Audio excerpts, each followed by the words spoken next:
Bonsoir, bonsoir à tous, j'espère que vous allez bien. Donc voilà, aujourd'hui a débuté la deuxième journée de la Coupe d'Afrique des Nations avec le groupe A. Composé de la Guinée équatoriale, la Guinée-Bissau, la Côte d'Ivoire et le Nigeria. Donc les Équato-Guinéens qui ont rencontré la Guinée-Bissau à 15 heures et il y a eu une victoire des Équato-Guinéens, 4 buts à 2 avec un triplé de Nsoué, un triplé historique, parce que c'est une chose qui n'était pas arrivée depuis plus d'une dizaine d'années en Coupe d'Afrique. Et très belle performance des Équato-Guinéens qui ont dominé les Bissau-Guinéens. Donc voilà. C'était un match quand même qui était assez ouvert, hein, intéressant à voir. Et puis voilà. Ensuite, le match de 18 h, c'était la Côte d'Ivoire qui a rencontré le Nigeria. Les Ivoiriens se sont fait surprendre. Défaite des Ivoiriens, un but à zéro. Un but inscrit sur penalty par Ekong, le capitaine, le défenseur central. Voilà, un but qui est survenu à la 55e minute, après une faute sur Victor Osimhen, concédée par Diomandé. Voilà, la Côte d'Ivoire, moi, j'ai pas trop confiance en la Côte d'Ivoire, parce que la Côte d'Ivoire, j'ai l'impression que les joueurs ne se connaissent pas. J'avais souligné lors de mon dernier débrief sur la Côte d'Ivoire la fébrilité de la défense. Et ça n'a pas menti parce qu'aujourd'hui, c'est une erreur de Diomandé sur une pression en fait de Osimhen. Hein. Osimhen qui a fatigué la défense centrale. Et voilà, il a pu avoir un penalty, un but à zéro. Ensuite, il y a aussi le côté droit de la Côte d'Ivoire. Aujourd'hui, c'était Serge Aurier qui était titulaire. J'avais annoncé que lors du dernier match, que le point noir de la Côte d'Ivoire, c'était le côté droit de la défense. Et encore une fois, aujourd'hui, plus de 60-70% des actions sont passées par le côté à Serge Aurier, qui a été titularisé aujourd'hui. Et il est sorti ensuite pour Singo. Mais voilà, il y a vraiment un point noir dans ce côté-là. Il faudrait qu'il voie qu'est-ce qui se passe. Mais moi, en Côte d'Ivoire, à part Seko Fofana, même devant, je trouve que c'est très très léger.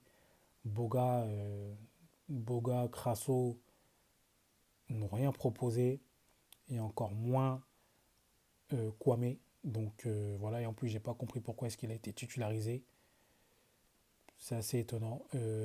Kessié au milieu de terrain et Sangaré, j'ai l'impression qu'ils sont une classe en dessous par rapport à Seko Fofana. Donc il va falloir que Jean-Louis Gasset trouve la bonne formule parce que ça va pas le faire si jamais ça continue comme ça pour se qualifier. Là, la Côte d'Ivoire est dos au mur, ils sont à domicile. Le dernier match, c'est face à la Guinée équatoriale. Et il va falloir tout donner parce que les Équato-Guinéens sont quasi qualifiés. Il leur suffit juste un point, je pense. Et c'est fait. Donc les Ivoiriens devront faire le jeu et essayer de trouver la faille pour, pour mettre ce but-là qui les qualifierait.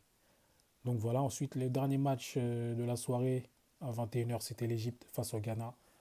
Un match en première mi-temps très très calme et tout s'est accéléré vers la fin de la première mi-temps en fait. Parce qu'il y a Salah qui sort sur blessure à la 40, il me semble que c'est à la 40, 44e, quelque chose comme ça. Et il y a Mohamed Koudous qui marque juste après la sortie de Salah sur une frappe splendide, un pétard hein, à 25 mètres on va dire, à 25 mètres, une frappe surpuissante. Donc voilà, le Ghana clairement a un autre visage avec Koudous. D'ailleurs c'est lui qui met le doublé ce soir. Le Ghana a un autre visage avec Koudous. Et, et, euh, et heureusement qu'il était là. Parce que lors du premier match, on l'a vu, quand il est pas là, ça va pas. Et quand il est là, tout change en fait. C'est la courroie de distribution du Ghana, tout simplement. Là maintenant, il y a la blessure de, de Salah pour l'Égypte. Ça va être un peu compliqué. Même si Marmouche a marqué aujourd'hui, bon, il marque sur une erreur. En fait, les deux buts égyptiens sont survenus sur des erreurs des Ghanéens. Hein. On va dire que le premier but, c'est une passe en profondeur de Iñaki Williams pour Marmouche. En fait, Iñaki Williams veut mettre une passe en retrait à son défenseur, mais il ne voit pas que dans le dos, il y a Marmouche. Donc Marmouche intercepte le ballon et va droit face au gardien et met le but. Et le deuxième but, c'est pareil, c'est le remplaçant de Iñaki Williams qui sort, Boukari, donc qui rentre, et Boukari qui fait une erreur. Quasiment, quasiment la même chose, il joue en arrière et Trezeguet récupère la balle, il centre, et Mostafa Mohamed inscrit son deuxième but de la compétition. Donc voilà, les Ghanéens peuvent s'en prendre qu'à eux-mêmes, hein. Le match, ils l'avaient, mais voilà, c'est pas suffisant malheureusement pour eux. Prochain match, ça va être le Ghana face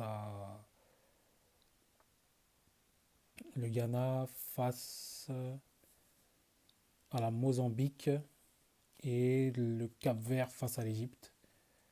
Donc voilà, ça va être des matchs assez compliqués, je pense, pour les deux nations. Parce que la Mozambique, on a vu, ils ont accroché l'Égypte. Et le Cap-Vert. Non, pardon, le Ghana face à la Mozambique. Oui, c'est ça, le Ghana face à la Mozambique et l'Égypte face au Cap-Vert. Le Ghana avait perdu face au Cap-Vert et l'Égypte avait été accroché par la Mozambique. Ça va être des matchs très compliqués. Et j'ai envie de dire, dans cette CAN, aucun match n'est facile, hein, tout simplement. C'est une CAN assez spéciale. C'est une très bonne CAN, hein. On assiste à une très bonne CAN. D'ailleurs, aujourd'hui, c'est la journée, je pense, la plus prolifique, avec 11 buts. Et voilà. Il y a un point aussi qu'il faut noter au Ghana, c'est Iñaki Williams. L'impression qu'il ne s'est pas adapté à ses coéquipiers. L'impression qu'il est sur le côté, qu'il est un peu boycotté. Et je trouve que c'est dommage parce que c'est un attaquant assez tranchant, assez rapide. Il faut utiliser il faut utiliser sa vitesse, il faut utiliser son apport offensif. Mais Jordan Ayou, j'ai l'impression qu'il le boycotte. Il fait comme s'il n'était pas sur le terrain. À plusieurs moments, j'ai observé et Jordan Ayou ne lui donne pas la balle. Je ne sais pas pourquoi. Et ça, depuis la Coupe du Monde, hein, j'avais remarqué ça. Donc voilà, c'était tout pour moi. Demain, il y a j'allais dire l'entrée en lice, pas l'entrée en lice, mais c'est la deuxième journée pour le Sénégal. Le Sénégal qui va jouer face au Cameroun. C'est un gros match. Je vais faire une petite vidéo d'avant-match. Voilà, voir les compositions probables, etc. Donc voilà, sur ce, on se tient au courant. Je vous souhaite une excellente soirée et à bientôt. Ciao.